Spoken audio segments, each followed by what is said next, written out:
오늘 본문에서 예수님께서 눈빛에 대해서 얘기하십니다. 빛이라는 것은 높이 들어 올려진다. 비치기만 하다면 하나님께서는 높이 들어 올리신다. 이 세상에서 여러분 성공하고 싶습니까? 높은 자리로 올라가고 싶어요? 스타가 되고 싶습니까? 뜨고 싶습니까? 비결은 빛이 되는 겁니다. 자기 혼자 막 이렇게 높아지려고 한다고 해서 높아지는 게 아니라 내가 빛이 되기만 하면 세상에 빛을 주기 원하시는 하나님께서 높이 들어 올리신다는 말씀입니다. 눈은 몸의 등불이다. 눈이 어디 있습니까? 신체의 제일 높은 곳에 위치해 있죠. 눈의 위치도 몸에게 빛을 주기 위해 위에다 붙여 놓으셨다라는 뜻도 돼요. 몸을 위해, 몸의 움직임을 위해, 몸에게 빛을 주기 위해 하나님께서는 등불로서 우리에게 눈을 주셨다는 겁니다. 그래서 눈이 좋으면 몸이 빛 가운데 살 것이요, 눈이 나쁘면 너희 몸이 어둠 가운데서 살 것이다. 여러분, 전기만 나가도 헤매기 시작하잖아요. 못 보니까 깜깜하면 헤매게 되죠. 지금까지 예수님의 말씀 지당하신 말씀이죠. 그런데 여기 눈이 좋다, 나쁘다라고 하는 그 표현으로 전달하기 위해 선택하신 단어가 특별한 단어입니다. 눈이 좋다, 여러분 생각할 때 굿일 것 같죠? 아니에요. 예수님이 선택하신 단어는 하프로스라고 하는 형용사인데 단순하다, 열려있다. 다시 말해서 그냥 보이는 대로 보는 건강한 눈을 말합니다. 근데 그것은 좀 다른 의미를 또한 가져요. 뭐냐면 정직한 눈이다. 나아가서는 관대한 눈, 인심 좋은 눈이다. 누구를 봤을 때 그 사람에 대해 보여지는 대로 말을 하고 칭찬할 줄 아는 눈이다 라는 것이죠. 상대적으로 눈이 나쁘다라고 하는 그 단어는 포네로스라고 하는 단어를 쓰셨는데 그것은 악한 눈, 거만한 눈, 다시 말해서 보이는 대로 못 보는, 안 보는 눈, 다시 말하면 병든 눈, 인색한 눈을 말합니다. 그것이 그들의 문화권에서의 의미였어요. 당시 예수님 당시에 사람들은 이런 이해를 가지고 있었습니다.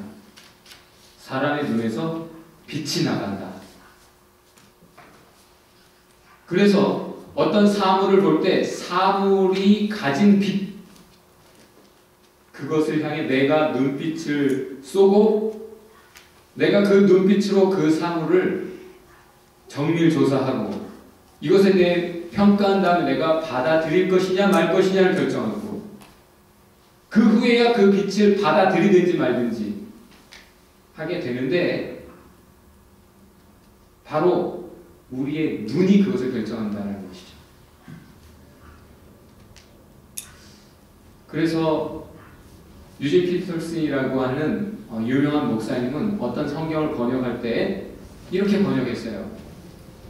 눈을 크게 뜬 눈. 그래서 믿음으로 예수님이 하시는 것을 하나님의 역사로 볼 줄 아는 눈. 그 눈을 가진 사람. 반면에 사시, 흘기듯 의심하는 불신의 눈으로 자기의 탐욕이 따로 있어서 고지고대로 안 보고 자꾸 상대를 낮추는 그런 악한 눈, 그런 눈을 갖게 되면 그 사람의 마음에 빛이 들어가지 않기 때문에 곰팡이가 피고 축축한 지하실 같은 마음과 삶이 된다. 그렇게 본문을 해석해 놨습니다. 영어 속담에 그런 말 있죠. There is none so blind that those who will not see. 안 보려고 하는 사람, 그런 사람처럼 눈 먼 사람이 없다 거죠. 눈 감아버리는 사람은 못 말린다는 얘기예요. 아무리 보여주려 해도 그것에 마음을 닫아버린 사람을 못 말린다는 거죠. 오늘 예수님이 하시는 말씀은 너희들이 지금 의도적으로 나쁜 눈을 가지고 나를 평가하고 있다. 예수님이 빛으로 오셨습니다.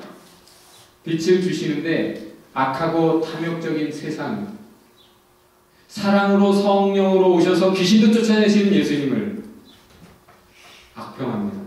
거짓이 난무한 세상에서 참된 진리 또 참된 지혜를 말씀하시는 예수님을 있는 그대로 보여지는 대로 평가하지 않고 귀신의 왕 바알세불을 힘입고 저렇게 하는 거야.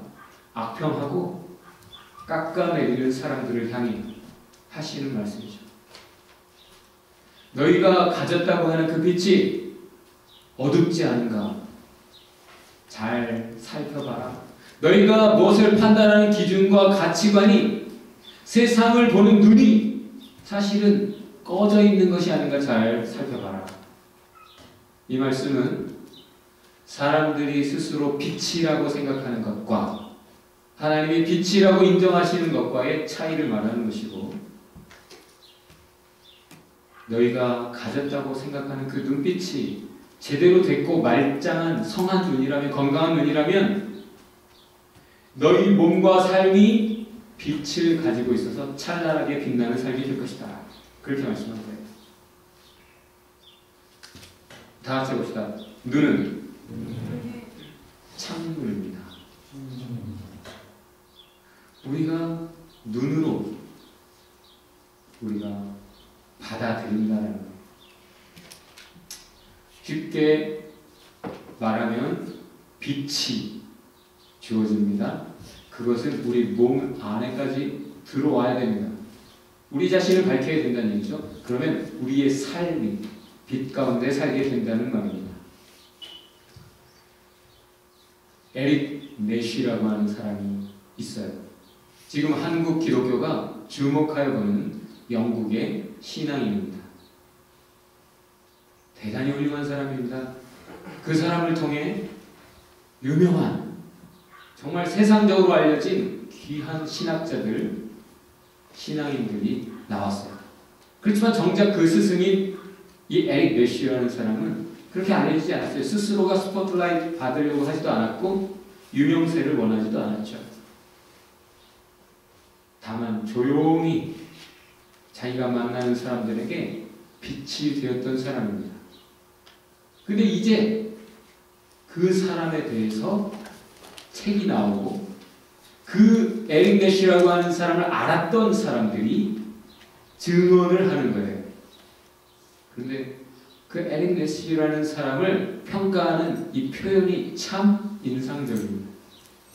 그 표현은 친밀한 등불과 같은 존재입니다.